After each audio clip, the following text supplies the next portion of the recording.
The influencer, who claimed to be educating the public on real versus fake Seamoss, asserted that St. Lucian Seamoss was of poor quality and consequently fake. The controversial video, which circulated widely, saw the influencer outline several reasons why he believed St. Lucian Seamoss to be inferior. While he stated his intention was not to harm local businesses but rather to educate, his pronouncements have been met with widespread criticism. This is clearly what they call St. Lucian Seamoss. Out of St. Lucia, most of the fake Seamoss on the planet comes from there. So I don't recommend that you rely on St. Lucian Seamoss.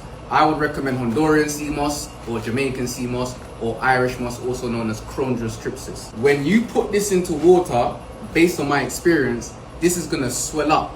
Natural Seamoss doesn't give you a whole lot of mucilage. And it's also the same for the purple Seamoss. You see how it's all got these like white specks on it all over, and look at this, look at the salt at the bottom gathering. You're not supposed to have any salt on your Seamoss. In response to the inflammatory video, many St. Lucians have rallied to defend their country's reputation for producing some of the world's finest Seamoss. Among them is Nelson Serrier, owner of Seamoss, a local Seamoss business. Serrier, deeply affected by the influencer's claims, took to social media to express his indignation, stating, and I quote, "Yo, stop spreading propaganda and take this down," end quote. During an interview with NBC Prime, Serrier detailed the personal offense he felt.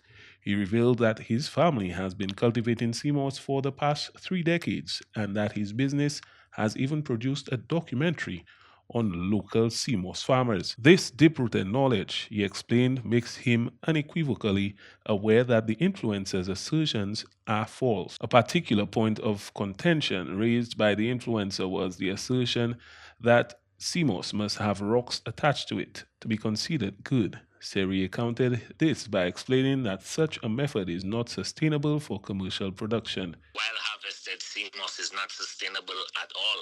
A lot of people use the wild crafted and all of that for marketing, but St. Lucia is one of the places that does fully sustainable Seamoss with the farming. You understand? Yeah, so that really took me aback because that guy has no credentials or qualifications on the Seamoss industry to even talk about it. Serrier elaborated on the rigorous quality control measures undertaken by the St. Lucia's Seamoss industry.